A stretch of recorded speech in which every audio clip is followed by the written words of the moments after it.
Okay, good afternoon. Welcome to everyone who's joining us today. This is Delegate Elizabeth Guzman, and I would like to thank those who are watching us today. Welcome to the 5th Congressional Candidate Forum for this election cycle. We are only 50 days away from the primary, and it is important to mention that as Democrats, we are committed to support the candidate who will win this primary in the most democratic way, an open primary.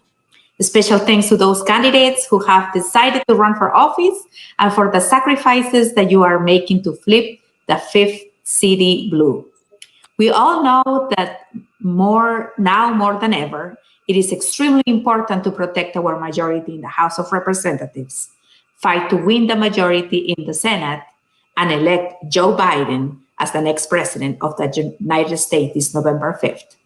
We don't want 4 more years of Donald Trump, and the only way that we will accomplish that is by working together and rally behind our Democratic nominees.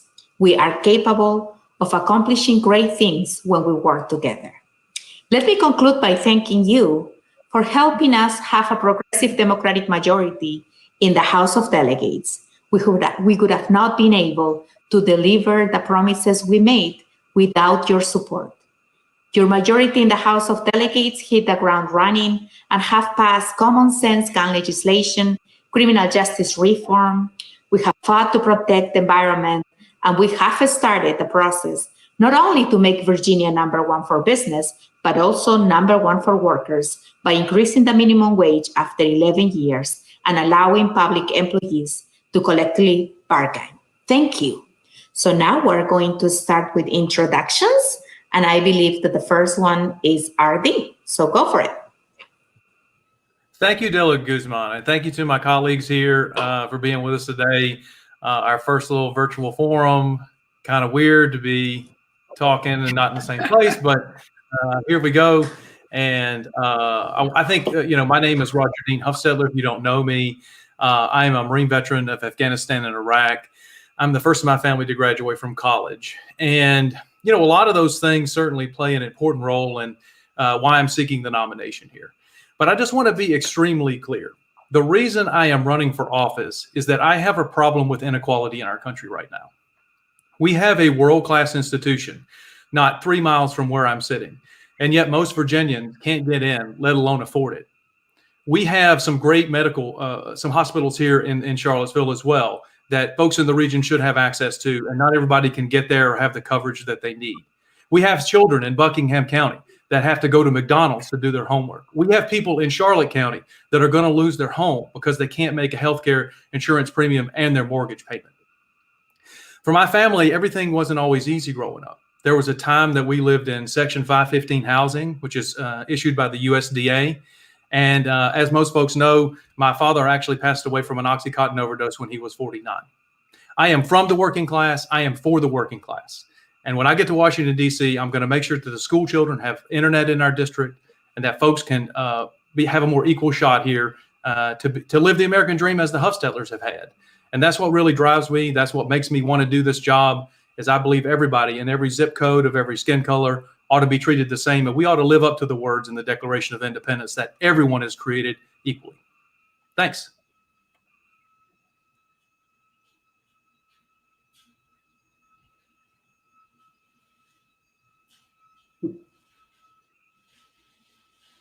Can hear you. Sorry about that.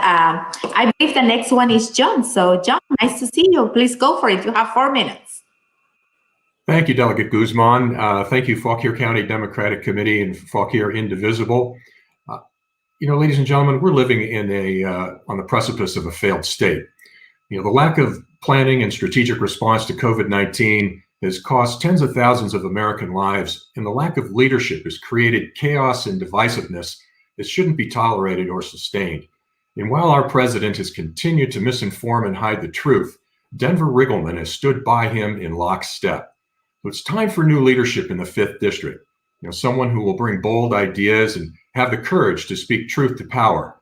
And someone who has the vision to see the possibilities of real change, but with the grounded experience of elected office at the local level, someone who just doesn't talk the talk, but has walked the walk. As a county supervisor, I've had direct responsibility and accountability for budget decisions.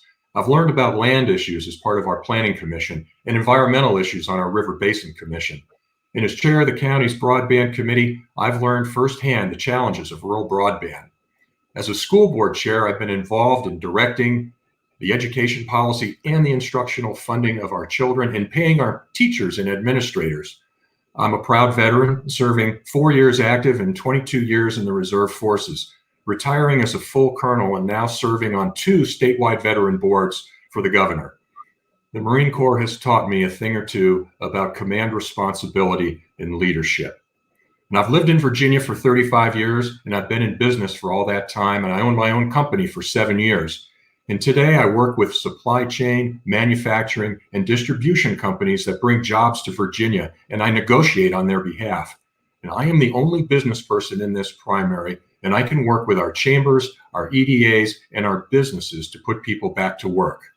Recovering from this pandemic will take members of Congress with a depth of knowledge and experience and a passion for making big change. Healthcare is a right and not a privilege. And we need to fix our healthcare system so that it works for all. And we need to invest in infrastructure, including rural broadband, to remove the inequalities that have been created. And we must address global warming and climate change in a way that reshapes our economy for the 21st century while reducing our dependency on fossil fuels. And this all needs to be done with courage, conviction, leadership, and experience. Now, my final vote as a county supervisor last December was the lone dissenting vote to establish my county as a Second Amendment sanctuary. Many of you experienced this hysteria firsthand, and I did not shrink from doing what I thought was right. And I've pressed the green and the red button to make the tough calls, and I've stood up for our values. And I have a body of work and a track record of knowing how to get elected in rural America. I've done it twice in a Republican majority county, and I have a pathway to victory in the 5th. Now, I know many of you don't believe that a Democrat can win this district, but I think we have a unique opportunity in 2020. This administration's incompetence, denial of science, and disregard for the experts has disillusioned many Americans, including independents and moderate Republicans who feel that their party has left them. And while our country suffers and the people are trying to figure out how to put food on the table, educate their children, and make their next housing payment, the sitting congressmen and the district Republican Party are focused on partisan politics and purity tests. This lack of leadership and chaos in the face of personal hardship creates an opportunity to win votes from across the aisle, but only with the right candidate. I bring a depth of knowledge and experience, proven leadership, and political will, the ability to be elected in rural Virginia, and the passion to seize the opportunity to fix big problems. I thank you for the chance to share my ideas with you here today, and I look forward to your questions. Thank you. Thank you, John. So next we have, according to the program, Claire Russo. Please go for it. You have 4 minutes. Great. Well, thank you all so much for being here. And I'm so glad we made it through all of the broadband difficulties, internet difficulties on our way in. I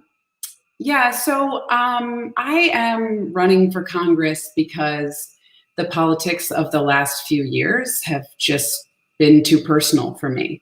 And I am unwilling to stand on the sidelines and watch this administration and partisan politics trample a constitution that I swore to uphold and defend and was willing to give my life for. I fell in love with this country, when I was probably 6 years old. I hung an American flag over my bed, and I knew I wanted to be a Marine by the time I was 10. I joined the Marine Corps out of college, and I learned a lot, very formative time in my life, but most importantly, I learned to stand up and fight for what is right. And I learned to run towards the fight when everyone else is running away. I served as a Marine Corps officer or intelligence officer in Fallujah, Iraq, and continued my service in Afghanistan as a civilian advisor. I advised General Petraeus on the employment of women in Afghanistan. And back home, I served as a Council on Foreign Relations Fellow, studied the role of women in conflict and combat. I have worked with the Obama administration on a national action plan to increase the role of women in our foreign policy, and I've worked with members of Congress on legislation from idea to impact. I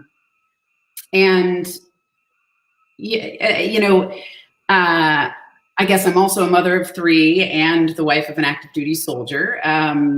Important part of the whole professional career and who I am. But, at the end of the day, the reason I am running is because the politics of the last few years are just too personal. And when my daughter is worrying about the weapons my husband carries on the battlefield in her classroom, I am unwilling to stand on the sidelines. When my husband is in Iraq defending our country and he has to worry about the safety of his child in her classroom, it is just too personal, and I had to step up and do something. When American families are choosing between putting food on the table and seeing a doctor, I had to stand up. My grandmother died getting a backstreet abortion. When this administration and Republicans are systematically trying to strip women of their right to choose, of their right to health care, I could not stand on the sidelines. I had to stand up and I had to run. So I have led teams of Marines. I have advised 3-star generals. I have fought the military bureaucracy on issues like sexual assault and won. I have worked with members of Congress on legislation from idea to impact. I am ready to do this job on day one, and I can win in November. We have all seen the success of candidates like me in Abby Spanberger and Elaine Luria last cycle, and in districts I would argue are tougher than this. I'm ready to do this job and I can win. I am doing what I was trained to do in the Marine Corps. I am running towards the fight, and I would be honored to have all of you run with me. Thank you so much. Thank you, Claire. So next we have Cameron Webb, and you have 4 minutes. Excellent. Well, good afternoon, everybody. Delegate Guzman of Fauquier County Democratic Committee, Fauquier Indivisible, and everyone who's joining us this afternoon. Thank you so much for putting together this candidate forum and for giving us this opportunity to share with you our perspective and our values, our vision for this district and for this nation. You know, I think the top line on me is where I'll start.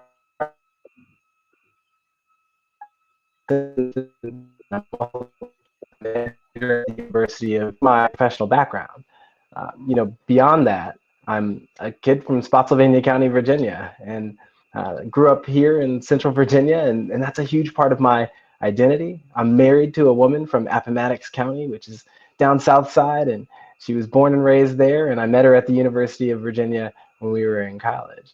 Actually, our 11th anniversary is coming up this month, and I get major points if I acknowledge Happy Mother's Day live. So, you know, the other thing is I'm a father. I have an 8-year-old daughter, Avery, and a now 5-year-old son. It's my son Lennox's birthday, so I want to thank Lennox for loaning me out for about 90 minutes to you all on this birthday of his. And all of that is really what defines me. And I want to keep in mind there are a few more things. Service defines me. It's been such a huge part of who I am as a person. It defines my path and defines my passions. Equity and justice. They're not just terms that I talk about because it's convenient. They're things that I've lived for the last 20 years. It is the animating true north that is the path that I've walked. And so, you know, it's so important to me to talk about who I am and how I am, because I think that's what's going to give you all a good sense of what I would do for you as your representative in Congress. You know, actually just this week, there's a story that illustrates precisely why I'm running for Congress.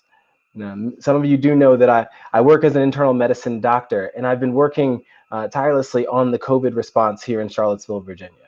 And we know that testing hasn't been broadly available, and too many people haven't had access to the testing or the treatment that they would need, the opportunities to get the care that they would need. And I remember we finally got a chance to go out into the community and do some testing in the community on individuals.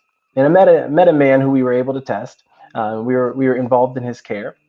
And for this particular individual, he tested positive for COVID. And when we called him, he wasn't worried about COVID itself. He wasn't worried about that particular diagnosis. His first question was, well, where can I stay? Where can I go? Because the rest of his family tested positive. His second question was, if I spend 2 weeks without working, how can I get food for my family? You know, those are the critical issues that are defining our healthcare system, and they're defining our society. And I know that we're in a crisis right now, whether it's a crisis regarding our healthcare system or a crisis regarding inequality in our society. And I know that I have the experience, the expertise, the passion, and the patience to get the job done on those things.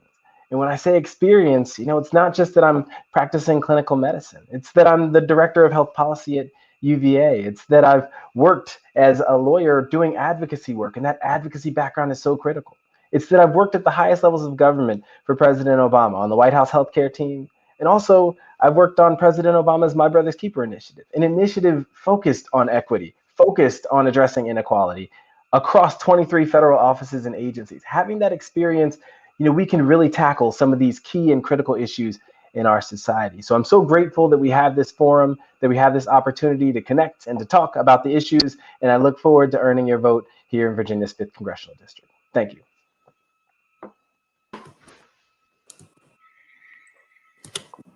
Thank you, Dr. Webb. So now we're gonna start with the questions. I'm gonna read the questions twice. The order that we started is the one that we are going to continue, but we're gonna start taking turns. So for the first question, County Supervisor John Lesinski will be first. And then for the following question, Claire Russo will be next. And then you will be first for question number 3. Each one of you will have 2 minutes to answer each question. And if you need me to repeat the question, please let me know. So for the first question, County Supervisor Lesinski will answer the first question. And the first question is about one of my favorite ones. So do you consider gun violence to be a public health crisis? If yes, how could you address it as a member of the House of Representatives? And if no, why not? I'll repeat it one more time. Do you consider gun violence to be a public health crisis? If yes, how would you address it as a member of the House of Representatives? And if no, why not? You have 2 minutes. Thank you. I absolutely consider gun violence to be a health crisis, a problem, a major issue in our society. The question is, how do we deal with it here in the 5th District? You heard me talk a little bit about my personal experience and my stand in my opening remarks on the Second Amendment sanctuary resolution that came through Virginia and came through the counties. It starts with standing up for what you believe in and your values. Most Americans really do believe in common sense gun legislation, common sense gun reform, and I applaud the General Assembly for passing many common sense reforms here just in this legislative session. The second, I am passionate about my Second Amendment rights. You've heard that I'm a veteran. As a veteran, and 3 or 4 of us here are veterans, we've been around weapons, but we know the difference between combat weapons and hunting weapons. And I'm a hunter as well. And I think we really need to have the conversation with, if we're going to make real change at the federal level, we've got to start at the local level. And we've got to have conversations with common sense gun owners who, frankly, mostly agree with the common sense legislation that we've seen passed. Most gun owners don't necessarily feel that they have to buy more weapons than a month, more than one weapon in a month. They're for better background checks. They're for red flag laws. And we have to have the courage to recognize that and to stand up, because I will tell you what I saw in that Second Amendment Sanctuary Resolution meeting was a meeting that was attended by the most persons who ever attended a county Board of Supervisors meeting. Many of them weren't from my county, and they represented what I thought was a real fraction of gun owners, not only in my county, but in the Commonwealth. And I think there are mostly common sense individuals out there that we can have conversations with, and to push back on the big money that's coming from the NRA, which frankly I think is peaked in their in their prominence and in their influence.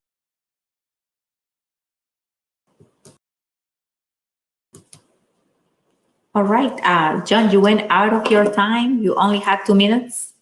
So now we are gonna to continue to go with Claire. You have 2 minutes. Just so you are aware, and it's fair for everybody, this is control out of me. So if you speak beyond they're gonna give you a warning of 15 seconds. If you go beyond, they're gonna mute you. So try to wrap it up when you see the warning.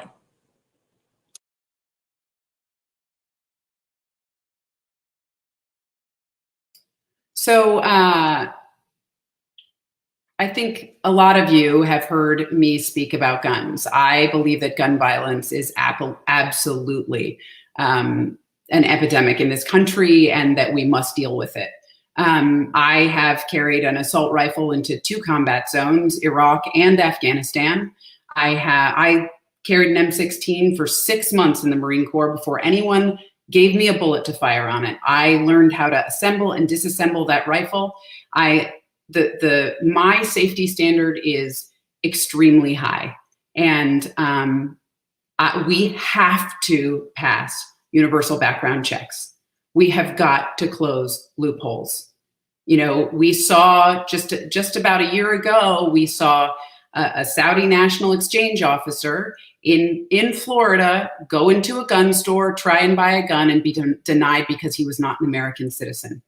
He went and got himself a hunting license in Florida, and then he went back to the gun store and bought himself a weapon. That weapon was used to kill American service members on a military base on a regular training day. Find me an American that says that should be legal. I have conversations every day, or I used to when there was still a bus picking my kids up, every day at the bus stop with my neighbor who went to the gun rally in Richmond. And we talk about the need for gun safety reform. And as a gun owner and someone who went to the Richmond rally, he is absolutely willing to have a conversation with me. And I'll tell you why. It's because I absolutely understand. Growing up in a conservative family right here in Virginia, my husband being from a conservative family right here in Virginia, I understand that gun owners believe they are making the world safer and themselves safer by owning guns. I happen to believe that we can all be safe and we can protect all our rights through universal. Okay. Dr. Webb, you're next. All right, and I want to begin by apologizing for my connection. I know that I've been told I've been cutting in and out, so I apologize for that. You know, I'll be very clear on this. Gun violence absolutely is a public health crisis here in the United States. And I say that from 2 perspectives, both as a practicing physician. You know, my wife and I, we've worked in Chicago, lived on the South Side. We've lived in New York City while I was in my residency training. We've lived and worked in Baltimore. We've seen a lot of gun violence over the years, and we've seen it as health professionals where, you know, a lot of times we're dealing with the victims of gun violence. And so from that standpoint, absolutely, you can see up close in the States, but I'm also a lawyer, and I read that section strictly, and I can see that it says the right of the people to keep and bear arms shall not be infringed. And I understand why people are so upset on why they're so up in arms about, you know, the idea of that right being taken away. This all comes back down to the idea of common sense and common sense gun reform. And a lot of that is where we need to spend our energy. I think that Delegate Guzman, you all did a tremendous job here in Virginia of really starting and lifting those conversations here over the last few months. background checks, closing that gun show loophole, making sure that we're doing that. Red flag laws, making sure we're protecting individuals. And I think that those are starting points. I would be remiss if I didn't mention the name Ahmaud Arbery right now, because I think that for a lot of people in this country, they're hurting. And as an African-American man, we feel that very personally. This is a man who was gunned down while running in his neighborhood in Georgia, just because of the fact that, hey, this is a public health crisis in our society. And if we don't lift those names and lift those stories and speak to the issues that are affecting our communities every day, we're never going to create the change. So I want to again name Ahmaud Arbery. I want to say that his 25th birthday was supposed to be yesterday, and we lost him because of this crisis of gun violence. And I hope that we can make some change. And I think as a member of Congress, that's absolutely what I would aim to do.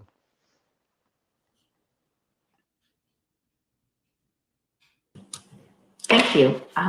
Ardi, you are next. My dad was a lifetime NRA member. He put me in a tree stand when I was 10 or 12. Huffstettlers know a lot about hunting culture. We ate food that my dad hunted, and it's a big part of our identity in the Piedmont, and it's something that I want to try to bridge the gap in. My uncle is carried a weapon like an M16, an AR-15 in Vietnam, and he's a Trump-supporting Republican, but he told me, Roger Dean, we can't have people getting that off the internet. And it's that kind of spirit that Claire spoke about bringing people together, that I want to try to bring to this race. And there's a couple things that we've got to do working with people of goodwill, no matter what the letter beside their name is. The first Claire hit on was universal background checks. We can't have loopholes in our society. We've got to make sure people can't get guns, that there's a background check for every gun that's purchased. The second thing is we've got to make sure we have an assault weapons ban, and we can have the assault weapon carefully defined, so that hunters feel comfortable with that. That is possible. We can involve them in the process. That's the goal. But I want to talk to you also about something called an extreme risk protection order, an ERPO. It is something that is very important. If someone feels unsafe in their home, they need to be able to petition a judge to be able to temporarily remove these weapons. Y'all remember the case in Florida? It was terrible that the mother was so concerned for her son. She asked law enforcement if they could do something about the weapons, and they couldn't. Law enforcement needs this vehicle of ERPO so that folks who are not well can have their weapons removed temporarily, but also with the process before a judge. We need to repeal the Dickey Amendment. The Dickey Amendment prevents the CDC and the NIH from studying gun violence. Even Dickey, the person who wrote the amendment, said it should be repealed. We need to get rid of that. And together, I do think we can make a difference in this issue as long as we invite people who are gun owners into the discussion with us. But this is something that I'm passionate about. We got to make sure our school children are safe, and folks like Ahmaud are not shot because of the color of their skin. That is not the country that's written in the document.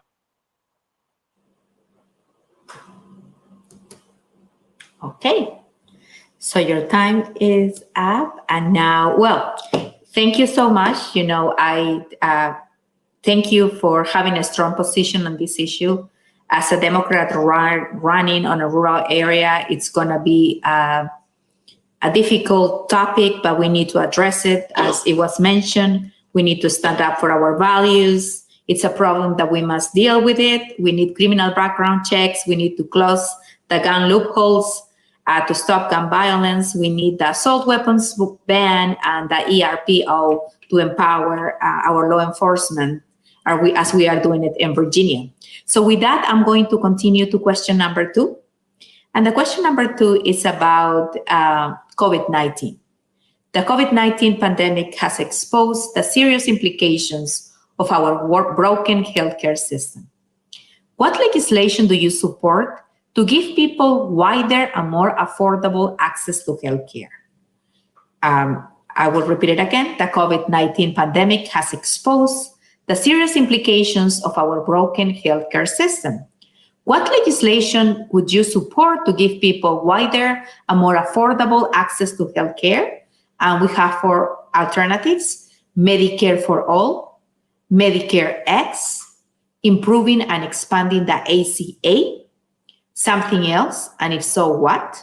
So would you support Medicare for all, or Medicare X, or improving and expanding the Affordable Care Act, or something else? And if you propose something else, please explain it. And now we will start with Dr. Webb. I believe, no, sorry, it's with Claire. You have 2 minutes.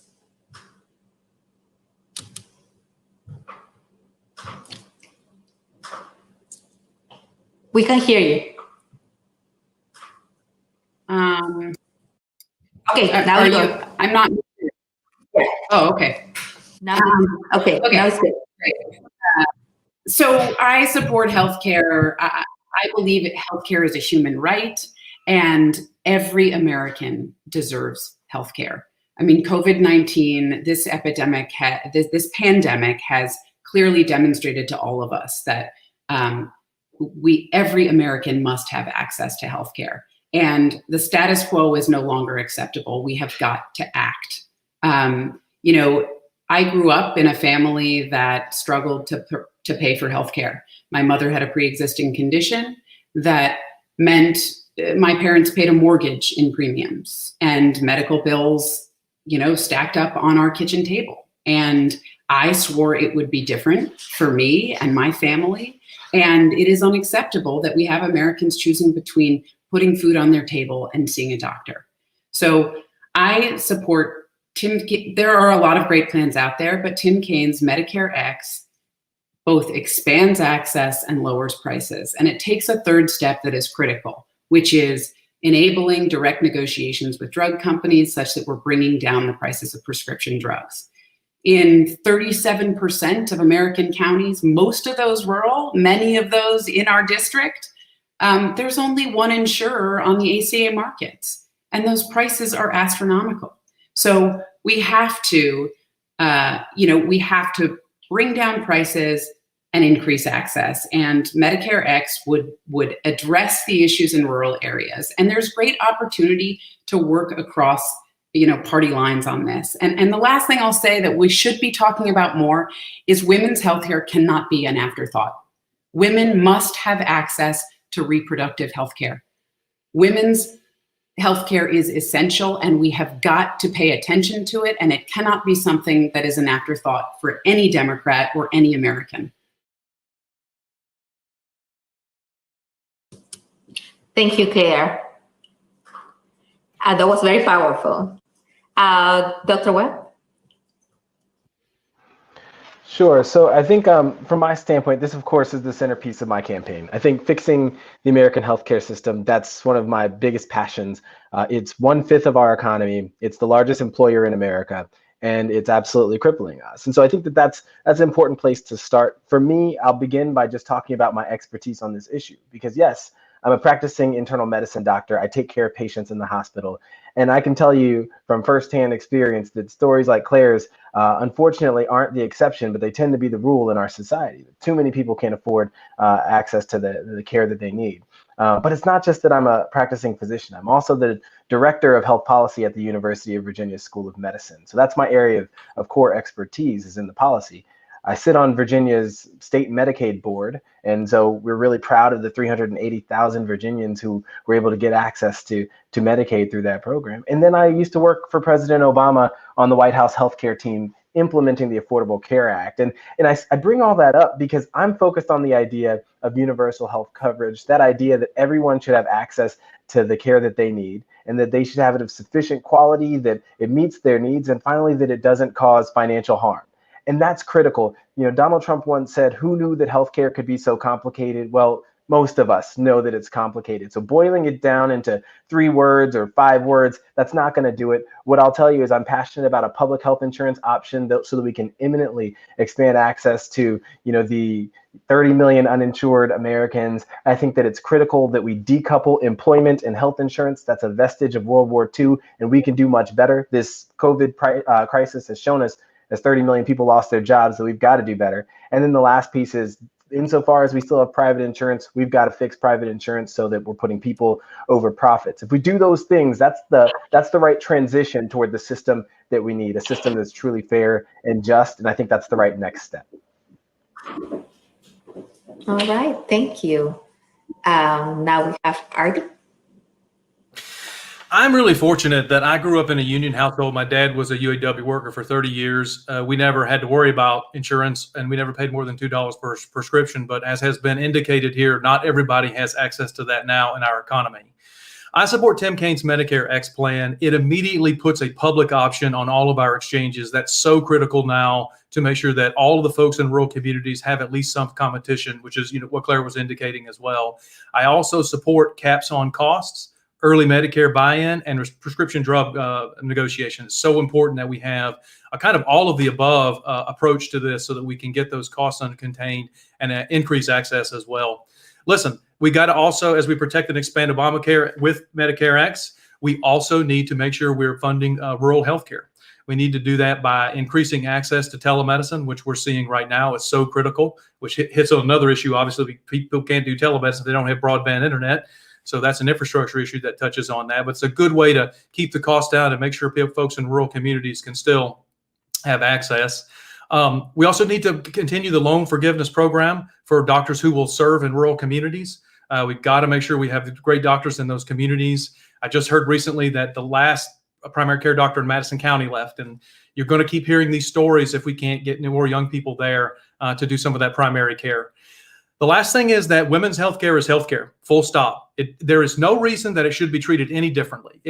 As a person who is married to an OBGYN, I can tell you, we talk about women's healthcare every day in this household, whether it's the number of patients M has seen that day, or someone gave birth in the parking lot at Martha Jefferson Hospital, which was an exciting day for M. But it is unacceptable that women are treated differently in healthcare industry, and we got to put a stop to it and make sure they and their doctors are in charge of their own healthcare.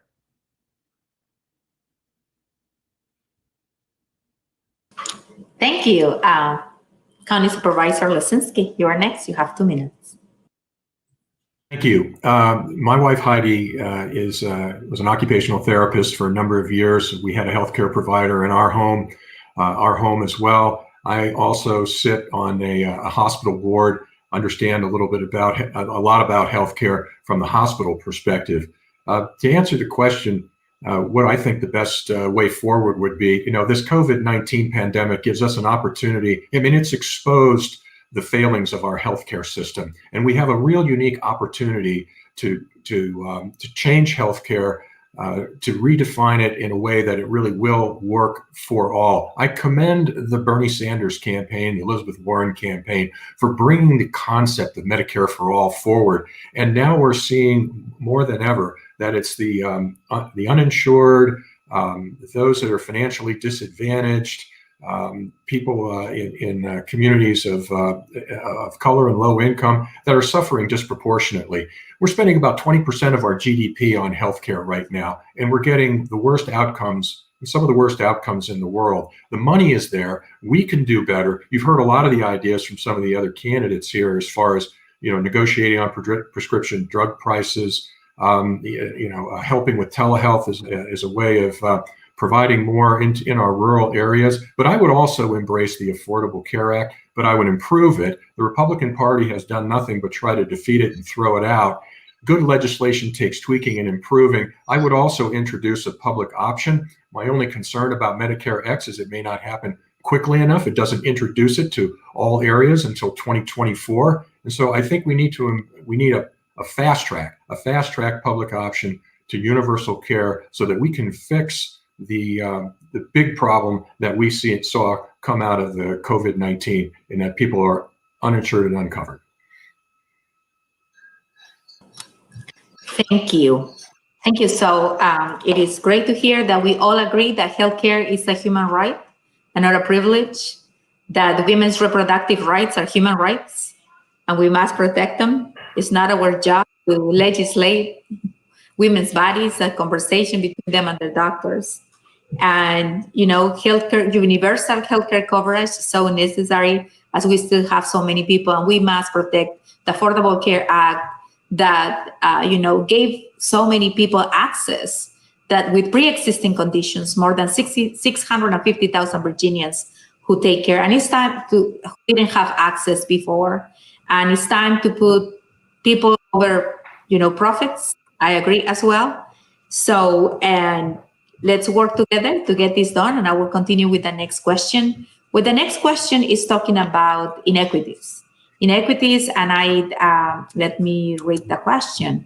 So question number three, what will be your top legislative priority to respond to economic inequities exposed or exacerbated by the COVID-19 pandemic? What will be your top legislative priority to respond to the economic inequities exposed or exacerbated by the COVID-19 pandemic? And I would also add in there, because I think as we look the numbers and the data in Virginia of the racial inequalities away as well and disparities that Dr. Webb mentioned before, I would like to add that as in there as well, because there's the different type of inequities. So we have 2 minutes, and this time I believe Dr. Webb will go first. Well, I think you just lobbed me a softball. This is my area of expertise. This is my work. At the University of Virginia, equity is a core part of my role at the School of Medicine. I'm helping lead the equity response on COVID here in Charlottesville, working with the city, working with the county, and with the university. This is my work. I think when we talk about inequities, people don't always realize how tied together they all are. So certainly there are inequities in access to healthcare, and that's a big one. But we have huge inequities in our education system. We have huge inequities in terms of income inequality. We have huge inequities in housing with kind of exclusionary zoning and some of the terrible practices that we see that are built on a legacy of racism and segregation, structural inequality. And so the reality is so much of our society is set up to create and sustain these inequities. Part of our work has to be realizing that the effort to root out inequality is on all fronts. There's not one stop that you can take and say, this is where we go to root out inequality. It's literally in all of those spaces. I think when it comes to COVID, our response really has to be making sure that the economic recovery is equitable. That's the small businesses that get support. That's making sure that we're supporting families through it. That's making sure that the individuals who are most likely to be affected, which as we've seen around the country and here in Virginia, are disproportionately Black and brown. It's making sure that the cost of COVID care doesn't disproportionately harm them, that the cost of being those essential workers doesn't cause more risk, right?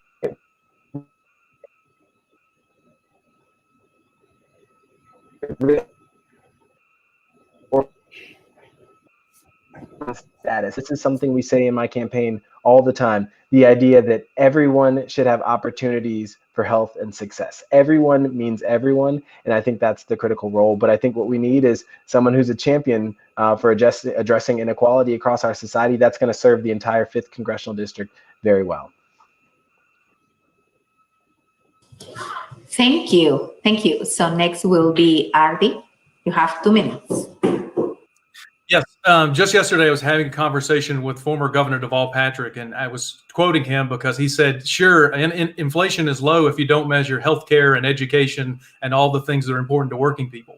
And I just love that quote. And one of the things that we want to focus a lot on our campaign is tackling those issues that make people's lives better directly. And Cameron hit on one of them. We have an affordable housing plan up on our website where we talk specifically about reforming zoning, and making sure we're empowering stakeholders to try to solve this problem in the region.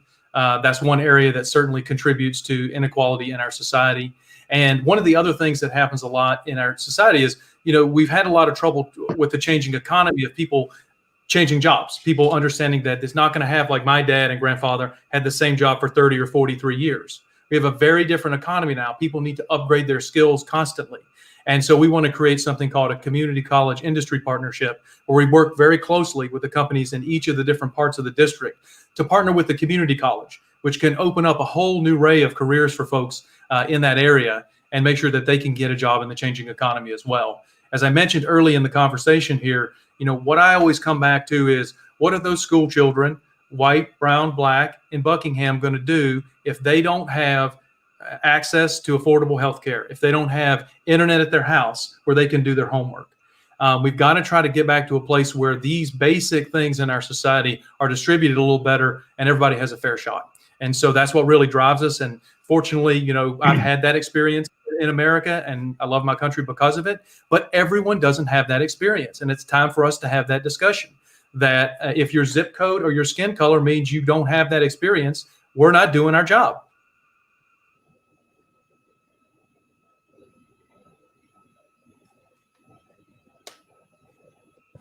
Thank you. So next will be County Supervisor Lesinski. I'm going to talk about inequality from something I believe cuts across many of the spectrums that we just heard about, many of the problems, and that's broadband. Broadband, the lack of rural broadband, the lack of high-speed internet has created inequalities across so many different spectrums. Education. I mean, we all know the horrible stories now of our children that can't access the schools now that they're not going physically into the classroom. Healthcare, and we've talked a little bit here about telehealth. It's really going to be the future of rural healthcare, is to be able to get online and to talk to your doctor. Jobs and the economy. You can't even apply for a job right now unless you have high-speed internet, and we're not going to be able to attract industry into the 5th district if we don't have good high-speed internet. So the access to good rural broadband cuts across so many spectrums of inequality, and it's created a tremendous amount of haves and have-nots right now. Our rural kids and families are disadvantaged. People that can't afford it now are disadvantaged. Communities of color are disadvantaged because they don't have access to the high-speed internet. And when we look at, after this curve flattens and after this pandemic, we're going to be focusing so much on the economy and getting people back to work that having high-speed internet access is going to be absolutely critical for us to be able to attract jobs back into the 5th district and for people to be able to apply for them.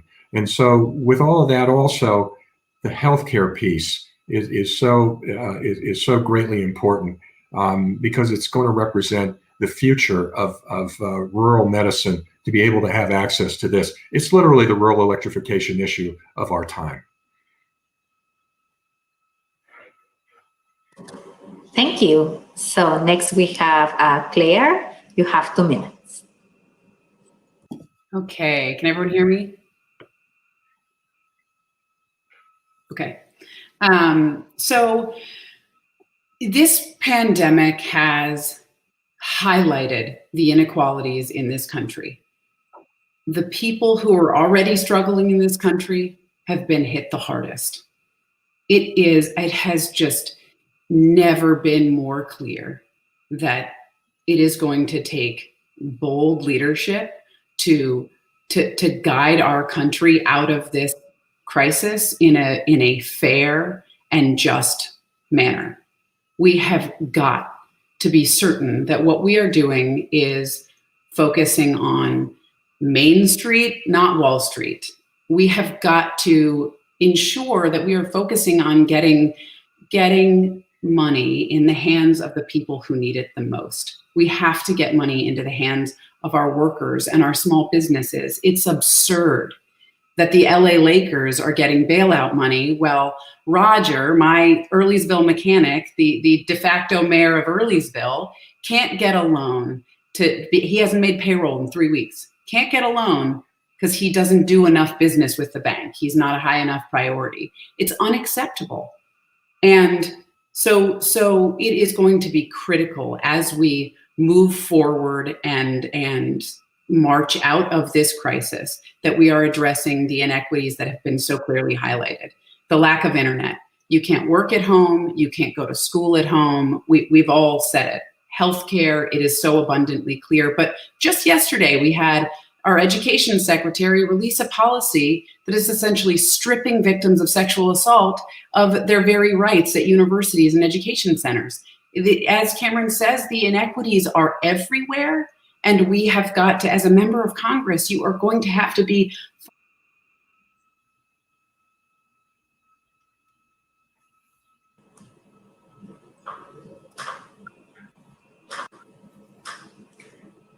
Okay, we couldn't hear your last statement, but thank you so much. I think that we all agree that we must start by acknowledging the inequities that exist in our current system.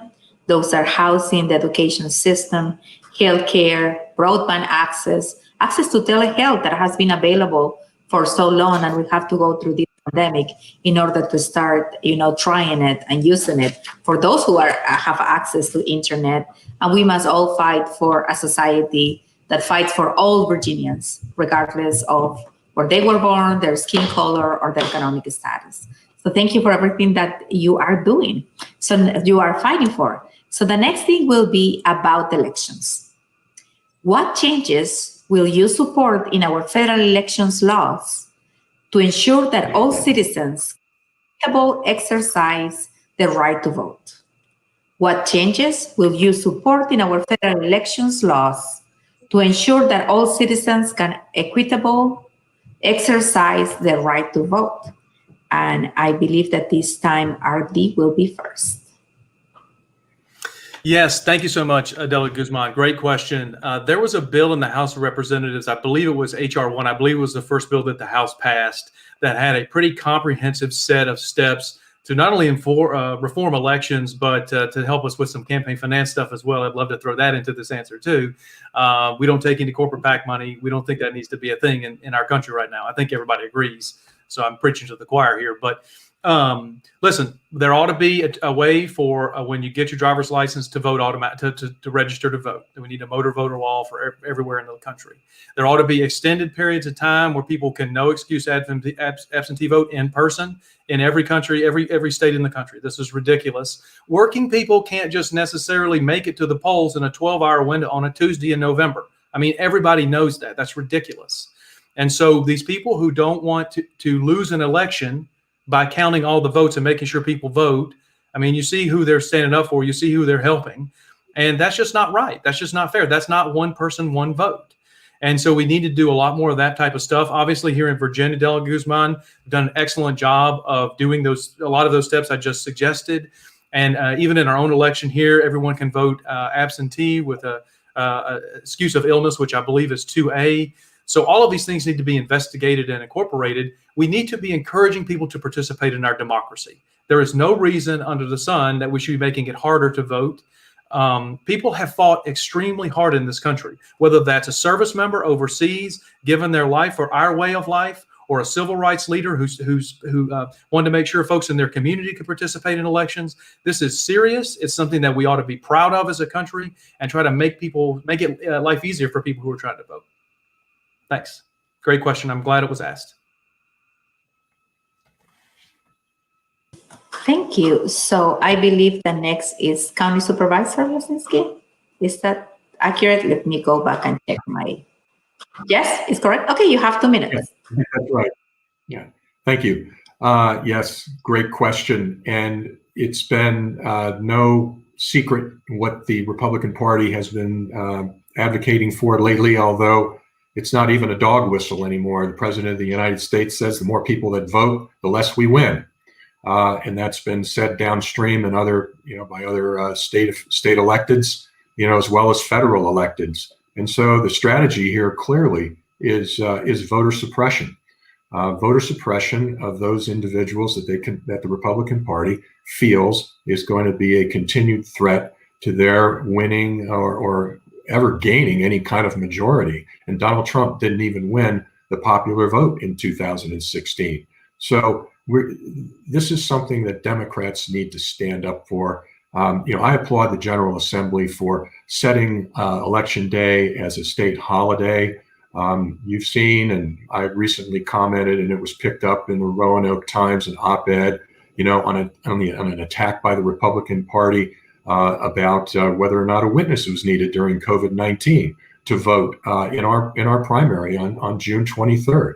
Unfortunately, the court stood with us. So we're going to have to continue to be strong and to advocate for not only those voting laws that are on the books right now, but we've also got to ensure that those individuals that frankly may be elderly or they don't drive or they've just come into this country and have the right to vote, that do have access to that, so that we don't see travesties like we saw in Wisconsin, where there are legislators that are looking to either make it very difficult or suppress. So we just have to stand up and continue to do what's right at the federal level.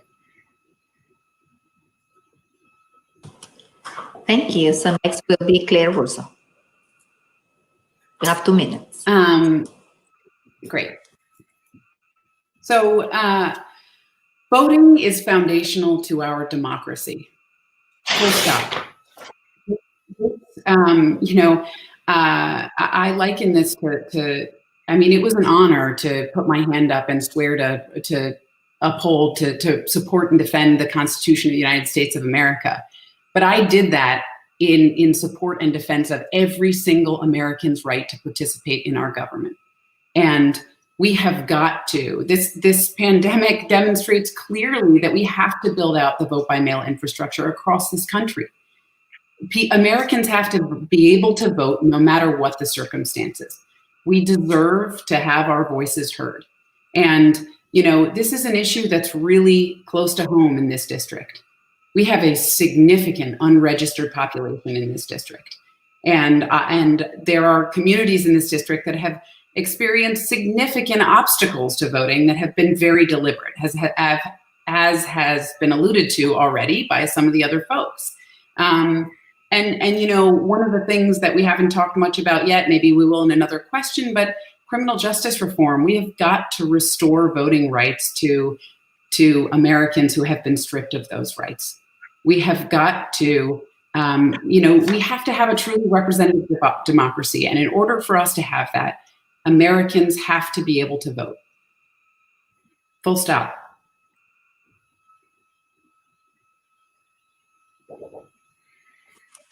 Thank you. So then will be Dr. Webb. You have 2 minutes. Yeah. So the good thing about going last here is that I can ditto all of my colleagues who really echoed a lot.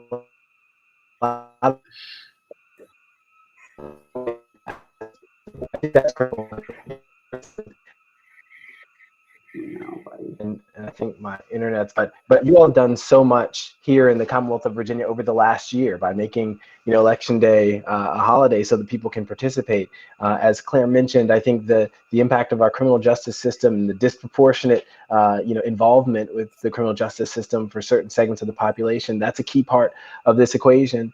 I think making voting as simple as possible has to be the key, but I want to put a finer point on it here in the 5th Congressional District. And those of you who I've talked to before, you've heard me say this time and time again. Leslie Coburn lost by just over 20,000 votes in 2018. And we call this district an R+6, so it seems to favor Republicans pretty strongly. But I want to be clear, that is only the case because of voter suppression. It is only the case because of the design of keeping people from voting.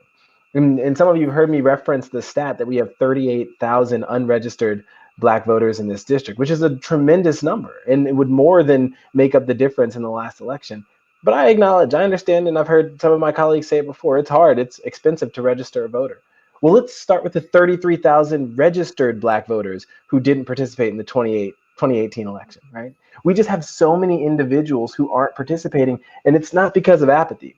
It's because of intimidation. It's because of voter suppression. It's because of the way this process is designed to keep people from participating, which is precisely what President Trump was alluding to. So I think 2020 is going to be a little different because of the work you all did, Delegate Guzman, to help make it easier for folks to get to the ballot box, to cast their votes, and to participate. And I think that when we field a full team as Democrats, when we expand the electorate, that's when we win.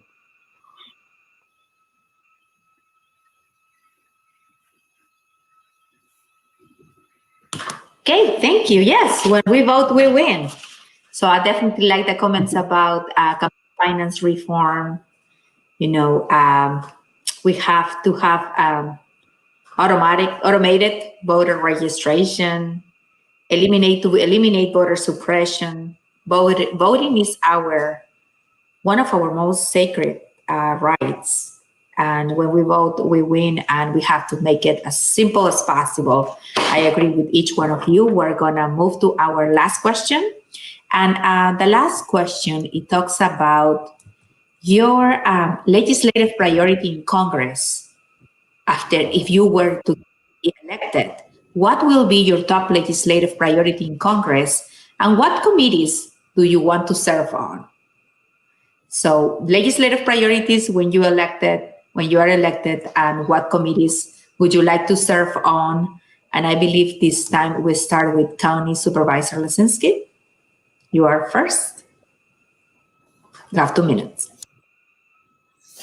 Thank you. We haven't talked about the issue that I'm the most passionate about, and that's climate change. We really need to, this pandemic that we're going through now is really a canary in the coal mine for not planning, not strategically looking at problems ahead.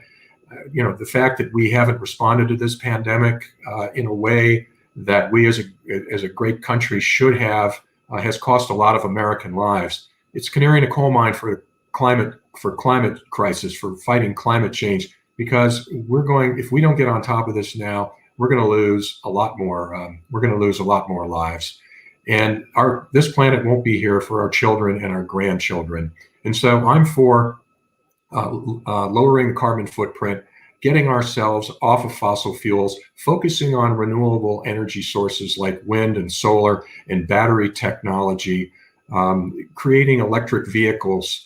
And in turn, that creates green jobs, and that creates 21st century technology jobs that we can get here in the 5th District. And so it's when I go to Congress, one of my top priorities is going to be for aggressively fighting climate change and tying that in with creating jobs and getting people back to work. I did a lot of work in the Pentagon. I was a senior military officer. I think an area that I'm very interested in, we haven't talked about here, is foreign policy. I think the Foreign Relations Committee is fascinating to me from a perspective of we have just abdicated our role as global leader. The Intelligence Committee, I was a Marine Corps intelligence officer, and the attack to our intelligence community by this administration and this president, I would be honored to be part of that committee to be able to push back and fight. Thank you. Claire, you are next. You have 2 minutes. So I think that there's no way for me to talk about my priorities without talking about the pandemic and the hardest hit Americans in the face of this crisis. Healthcare, we have to do something. Status quo is no longer acceptable, and we've got to act. We have to bring down costs. We have to expand access. We have to lower the cost of prescription drugs. And as I said, we have to specifically address women's reproductive rights in healthcare. Women's healthcare cannot be an afterthought. But I think the pandemic has just made it abundantly clear that we've got to act, and we've got to act now. We can't have a healthy economy without healthy Americans. There's this discussion of sort of a false choice in Washington between reopening the economy and health, restoring the economy and our health. This is a false choice. We have to have healthy Americans. So healthcare is absolutely critical. And something we've already mentioned here, HR 1, campaign finance reform. This isn't just about getting big money out of politics. It's about voting rights. And it's about election security, something that we haven't really talked about yet and that we have to talk about. As an intelligence officer, I am very, very aware of how deliberately our adversaries try and meddle in our elections. And we have got to, Americans can't turn up at the polling stations and then have their vote not count. We have got to secure our elections. We have got to have legitimate means to vote. So in terms of committees, I think I would say I'd love to be, Veterans Affairs is a passion of mine. I think financial services is a very important place to protect a lot of Americans. Our current representative sits on that committee and does a lot to sort of strip us of our rights. And defense appropriations, because I think there's a lot of work to be done in trimming. All right. Dr. Webb, you are next, and you have 2 minutes. Definitely. And for me, in this campaign, I talk a lot about economic mobility, which is education and working to fix that, workforce development and jobs, criminal justice reform. It's a passion of mine. I talk a lot about climate change and how we have to use the science, lean into that to address our climate crisis. It's urgent and we need to do it now. But this coronavirus pandemic has told us one thing, that 2020 is going to be the healthcare election. There's never been one like it before where this is the most central priority. And I mentioned we spend $3.6 trillion on healthcare. It is almost 18% of our gross domestic product. It is our #1 employer, and it is truly in crisis. My own hospital is losing $90 million a year. And so what I can tell you is that we have a chance. We have all of the pieces in place to build a better healthcare system, and we need to do it right now. And it's going to be those themes like making sure that everybody has access to affordable care. It's going to be those themes like driving down the cost of prescription drugs. And I led a drug pricing task force when I worked in the White House. It's going to be women's reproductive health and making that a priority. Absolutely. It's going to be mental health and ensuring that everyone has access to mental health. It's going to be addressing long-term care because the cost of keeping your loved one in a long-term care facility exceeds the cost of sending them to Harvard for a year. It's going to be these issues and more. But what we have in our tool belt right now is we're seeing, as you already mentioned, Delegate Guzman, how telemedicine has proliferated in the setting of this pandemic, how we can help rural communities by expanding access to telemedicine, how we can invest in rural hospitals as a priority. This is truly the healthcare election, like the likes of which we've never seen before. And I think that that's a big part of why that I'm proud that that's been a centerpiece of my campaign since the very beginning. And I haven't done a lot of thinking in terms of which congressional committee I'd like to serve on, but I do think Energy and Commerce is particularly appealing because of their subcommittee on health and its role in addressing public health insurance. And I think that's going to be a key component. So thanks for the question. Thank you. And RD, you are next. You have 2 minutes. Yeah, I'll answer the committee question first. I think probably the Intelligence Committee is appealing to me. I did work in technology for a while, and I know a little bit about this concept called distributed computing. And I think I could be a powerful voice for how to keep us safe, but also making sure where people aren't taking too much personal information. I'm also passionate about things like education and being the first in my family to graduate from college. And, a committee on the education would be great as well. I think it's called the Help Committee right now in DC when the Democrats are in charge. Now, Cameron just raised an excellent point. I mean, I just love the way he framed this, which is that, I'm doing this because I want to make people's lives better in the fifth here. And specifically, my life experience has been my grandfather was a UAW worker. So was my dad. My grandfather on the other side was a truck driver. And in 2 generations, we were able to go from the farm to the factory to the future. And I use that analogy just saying, the jobs that I had when I was in technology did not exist when my dad and granddad were growing up. And why was that possible? And why is that not possible for everyone? And it's because we're not investing in basic things like education and healthcare. It's really not an infrastructure. It's not complicated in that sense. These inequities started a long time ago, particularly for people of color, and they just keep getting exacerbated over time as this money and this power accumulate to the top 1%. And so my legislative priorities are making sure that when people work hard in this country, the country gets their back, whether that's through a service-oriented scholarship or a more progressive tax system or investing in rural broadband. That's what drives me. That's my story in America. And that's what you can count on me to do in Washington, D.C. if you back me in this election. Thanks. Thank you. So with that, we are going to move to closing remarks. Each one of you will have 2 minutes to provide your closing remarks. And this time we're going to start with Claire. You go first and you have 2 minutes to provide your closing remarks. So I think that I would be remiss if we didn't talk about the catastrophic response of our president, this administration, to the crisis at hand. And the fact that this will take bold, experienced leaders who are willing to take on tough fights to lead us out of this crisis. I mean, the president has likened this pandemic to a war. And being someone whose bone spurs did not disqualify me from going to war, I can tell you a little bit about being prepared. And,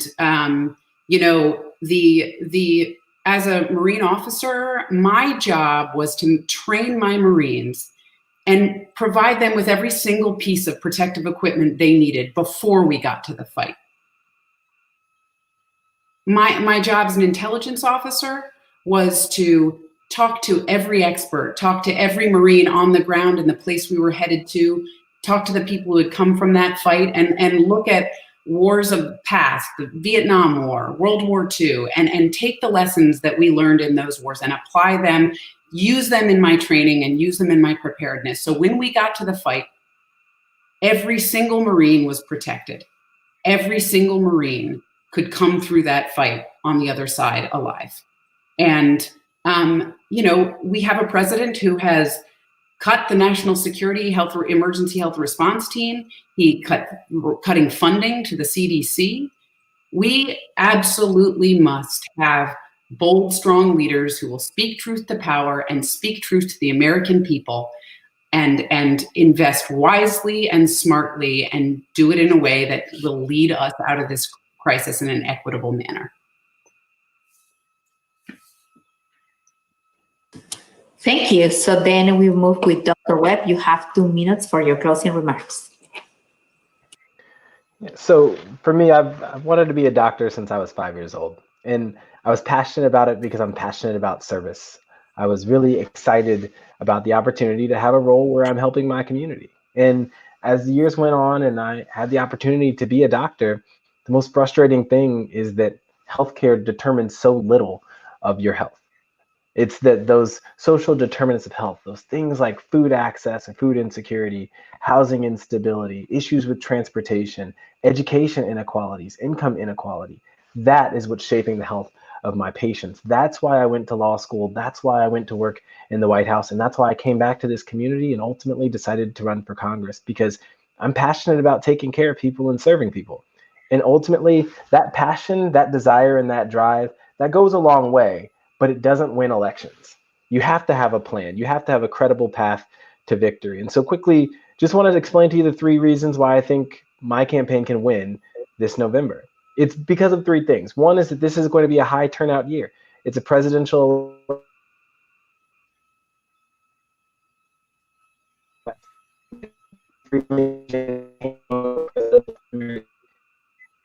for Democrats on the issues.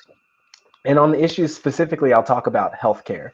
I know that I can beat Denver Riggleman or Bob Good on healthcare. That's the #1 issue domestically for folks in this district. And I know that we can win on that issue. Denver Riggleman has an abysmal record on healthcare, even after he pledged to support the Affordable Care Act and build upon it. He's done nothing of the sort. So the doctor in me knows we can do much better. And the lawyer in me knows that I want to prosecute his voting record. So I'm looking forward to that opportunity. And then third, it's just on the geographics and the demographics. I know, as I mentioned, we've got a large number of unregistered voters and of registered voters who didn't participate. It's about energizing them, engaging them, and being truthful, saying, hey, I'm passionate about serving all parts of this community, making sure that everyone has opportunities to succeed, looking people in their eye and letting them know that I'm here to serve. So thank you for the opportunity, and I hope to have your vote in November, or in June. Thank you. Thank you. Now, next will be RD with 2 minutes for closing remarks. Well, it's great to be together, everyone. I'm sorry we couldn't be in Fauquier in the same room, but whoever goes up against Denver Riggleman or Bob Good has a fight on their hands. This is a tough district, and they're going to have a lot of support from President Trump, and President Trump will carry the district on Election Day in November. But we have something they don't have. We have the most ideological, diverse district in the country. The most liberal person in America and the most conservative person in America live in our district. And I personally believe it's honorable to try to represent them in the United States Congress. And I'm going to do my best, should I get this nomination, to try to do that. Doesn't mean we always agree. Doesn't mean we're always going to get along. But we've got to send forward a person who can go to every community, as Cameron is saying, and open our hand and say, I welcome you into our coalition. And we've got to send someone who can invite people into the tent and say, you matter too. And that's, as Cameron says, the zip code and color of their skin is very different around the district. And I think I'm the person that can do that. The coalition is going to be different for everyone who's seeking this seat. And I'm excited about where the campaign is. I'm excited about where we're going to go. And, one of the things I think a lot about is actually something that Cameron said to us a long time ago. You can't be what you can't see. And I think that's why we have such a great group of people running here who have a different perspective on that, to be honest. Of what is great about the Democratic Party is that everyone is welcome to bring their perspective and prosecute their case for why they think they can be the best nominee. I have lived the American dream in this country, and that's what I want for every American family, and I hope you'll join us. Thanks very much.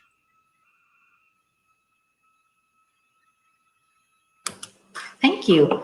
So then we have County Supervisor Lesinski with the last remarks of 2 minutes. Thank you, Delegate Guzman, and thank you again, Fauquier Democrats, Fauquier Indivisible. And last week on my Facebook town hall, I had Jane Materna of Narol, Virginia, as a guest. We had a good 45-minute discussion on women's reproductive rights. I encourage those to go there to see my position on that. This pandemic allows us to do a very hard reset in order to address a lot of the big problems that we have now facing our nation. Building on the Affordable Care Act, we can fix healthcare and provide a fast track to universal care. We can create a viable public option, move it from an employer-based system to one that covers all Americans and lowers prescription drug prices and ends surprise billing. We can invest in infrastructure programs that create jobs and solve this rural broadband crisis once and for all, just like we solved the rural electrification issue back in the early 20th century. We can create green jobs doing this for our roads, our bridges, our tunnels, our waterways, our airports. We can use it to transition into a 21st century economy. This is also a lesson for this pandemic for fighting climate change. We need to reduce our dependency on fossil fuels, need to focus on renewable energy sources. It's the cornerstone that cuts across so many issues like restarting our economy, creating our jobs, protecting our environment, avoiding endless wars, preventing refugee crises, and literally saving our planet for our grandchildren and our children. These are bold ideas, and they're going to take leadership, hard work, and experience in working across the aisle, not just to get elected, not just to elect a Democrat, but to build consensus. And I've done that. I've done that in elected office and I've done that over a 35-year business career here in Virginia. The curve is going to flatten. But, we'll be balancing the restarting of our economy against the danger of rekindling the virus. And so to get our arms around it all, we've got to do what General James Mattis said so.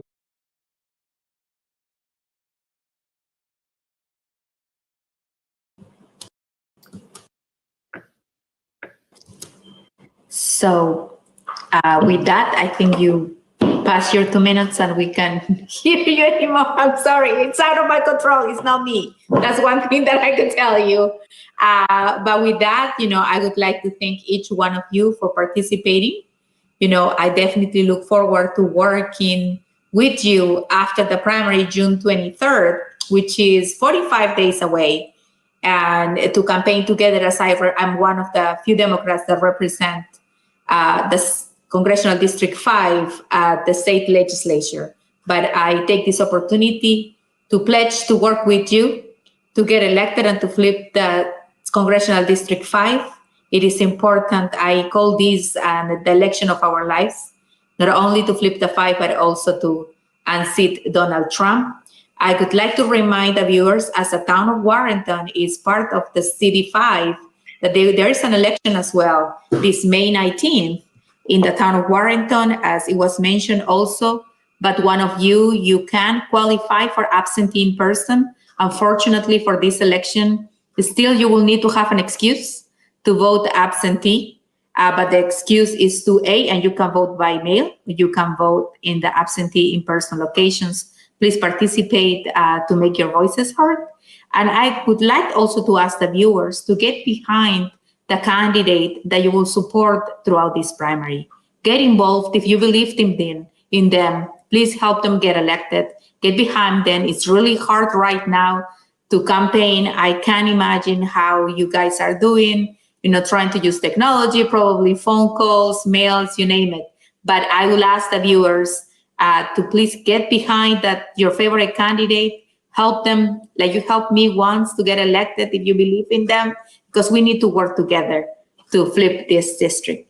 And to conclude, I would like to say that we are living unprecedented times, and I want you to be patient and protect yourself, as the governor has decided to ease some restrictions starting May 15th throughout this pandemic. Please stay safe, enjoy your families, and God bless you all.